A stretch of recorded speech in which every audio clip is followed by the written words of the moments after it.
मनुष्य को परमात्मा ने बुद्धि नामक एक अतुलनीय शक्ति प्रदान की है। इसी के आधार पर मनुष्य सृष्टि की अप्रतिम कृति है।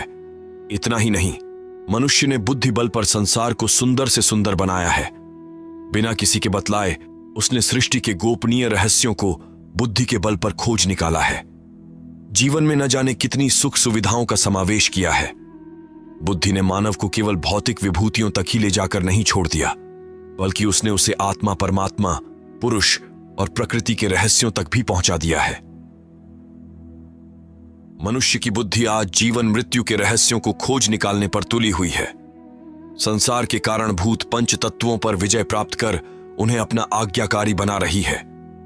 प्रकृति की पराधीनता से मुक्त होकर मानव आज बुद्धिबल पर स्वनिर्भर होने का प्रयत्न कर रहा है।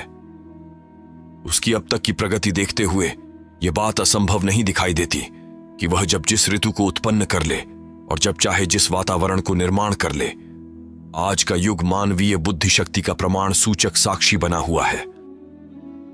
सुख सुविधा के अगणित साधन संचित हो जाने पर भी मनुष्य को उनका कोई लाभ नहीं मिल रहा है। जिस आश्वस्तता एवं निश्चितता को प्राप्त करने के लिए मनुष्य की बुद्धि पूरी शक्ति से लगी हुई है, उसकी प्राप्ति तो क्या दर्शन भी संभव नहीं हो रहे हैं। निस्संदेह आज के युग के बुद्धिमान मनुष्य की यह दुर्दशा विचारणीय है। अब प्रश्न यह है कि आज के इस बुद्धि विकास के युग में इन विकृतियों का कारण क्या है और क्या है इनके समाधान का उपाय। अब वह समय आ गया है जबकि मनुष्य को रुककर सोचना, विचार करना है, अन्यथा बुद्धिवाद से हांका हुआ संसार शीघ्र ही अपना विनाश कर लेगा। बात वास्तव में यह है कि मनुष्य ने आज बुद्धि को तो विकट रूप से बढ़ा लिया है, किंतु उस पर नियंत्रण करना नहीं सीखा है। बुद्धि की शक्ति का एक उज्जवल पक्ष है तो दूसरा अंधियारा पक्ष भी है। आज आक्रमण, अत्याचार, अन्याय, उत्पीड़न, शोषण, लाभ लोभ, छल कपट, वंचना प्रताड़ना, विजय, आतंक, अभिमान, नोच खसोट, लूटमार, छीना झपटी, चोरी मक्कारी, ध्वंस अथवा विनाश सफल हुआ करते हैं। बुद्धि का अनियंत्रित विकास केवल दूसरों के लिए ही दुखदायी नहीं होता, स्वयं अपने लिए भी हानिकर होता है। अतिबुद्धि संपन्न मानव को चिंतन, असंतोष की ज्वाला में ही जलना होता है। वह बहुत कुछ पाकर भी कुछ नहीं पाता। एक बुद्धिवादी कितना ही शास्त्रज्ञ, विशेषज्ञ, दार्शनिक, वैज्ञानिक, तत्ववेत्ता आदि क्यों न हो, बुद्धि का अहंकार उसके हृदय में शांति को ठहरने नहीं देता है। वह दूसरों को ज्ञान देता हुआ भी स्वयं आत्मिक शांति के लिए तड़पता ही रहता है। बुद्धि की तीव्रता पैनी छुरी की तरह रह रहकर किसी दूसरे को अथवा स्वयं उसको दिन रात काटती ही रहती है। मानव की अनियंत्रित बुद्धि की शक्ति मनुष्य जाति की बहुत बड़ी शत्रु है। अतएव बुद्धि के विकास के साथ साथ उसका नियंत्रण भी आवश्यक है। किसी शक्तिशाली का नियंत्रण तो उससे अधिक शक्ति से ही हो सकता है। तब भला समग्र सृष्टि को अपनी मुट्ठी में करने वाली शक्ति बुद्धि का नियंत्रण करने के लिए कौन सी दूसरी शक्ति मनुष्य के पास हो सकती है।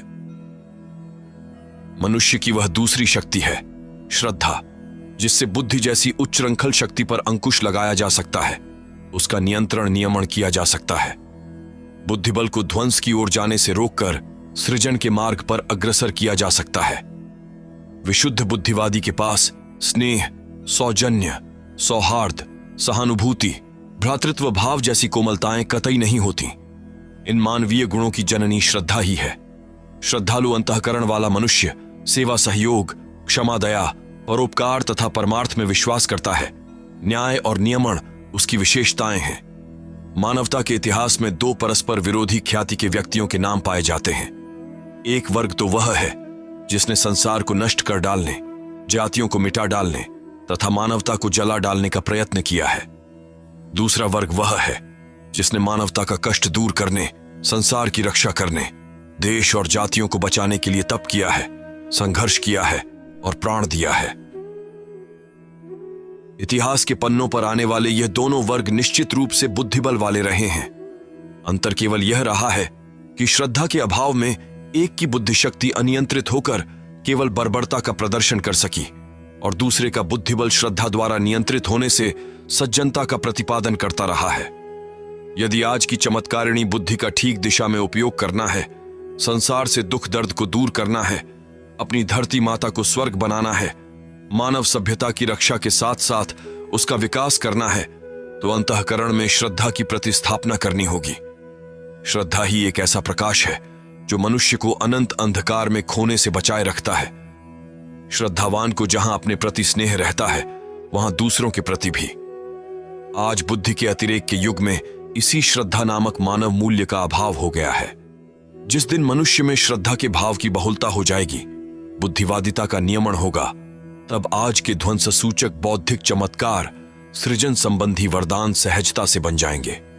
अतः हमें बुद्धिमान के साथ ही साथ श्रद्धावान बनने का भी प्रयास करना चाहिए।